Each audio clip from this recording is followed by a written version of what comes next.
Continues to grow. Continues to grow. He is the God of the living, not the God of the dead. This world is the world of dead. People won't believe it. Everything here is dead. If you see it from above, well, you'll have to see it to understand what I'm talking about. If you see this from above, everything here is like, well, something that is dead.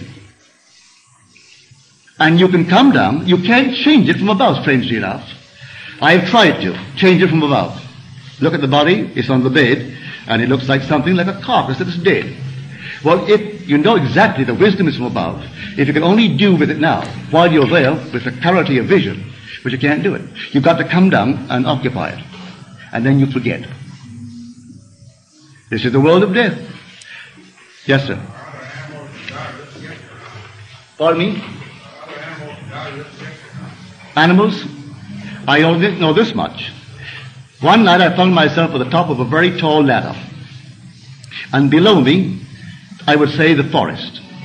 The beasts of the forest, like tigers, lions, jaguars, all the wild beasts of the forest.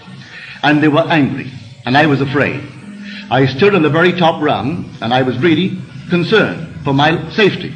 They were angry looking and moving with all the anger of the world. Then it dawned upon me, but that's myself made visible. That is a creative power, enormous power in me. I arrested the activity in me, not in them, and they all stood still. They were frozen as though they were made of clay. I came down the ladder and they were dead. Their life was in me. I came upon a scene, a simple little scene. And the scene was just like a Sunday afternoon dinner. And they were dining. And the minute I saw them dining, I knew that if I could arrest the activity which I was feeling within me, that these people would go still. They'd all be still. But I had no sooner entertained the thought than I did. I froze my head. As I did so, here was a foursome, two young fellows, about 21, 23 years old, and their parents in their middle 40s. And one fellow facing me was having soup, and he had just brought the soup spoon this far. When I froze the activity in my head, he couldn't move it. The waitress coming through the door with the second course, she stopped in her tracks.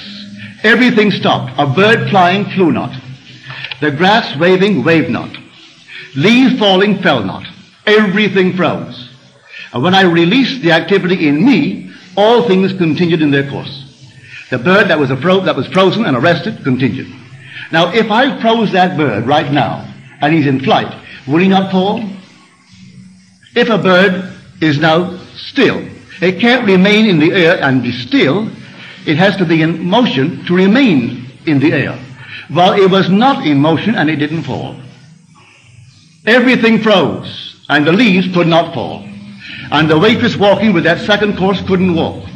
And the boy, young fellow, 21, 22, he couldn't continue the action. And when I released that activity in my head, then he continued the action and took the soup.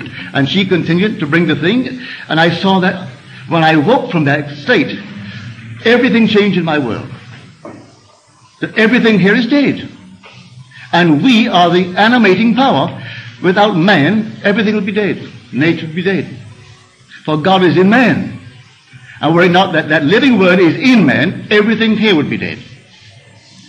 And you take that power and arrest it, and everything here stands still. For the world is yourself pushed out. Well, the time is up until the next.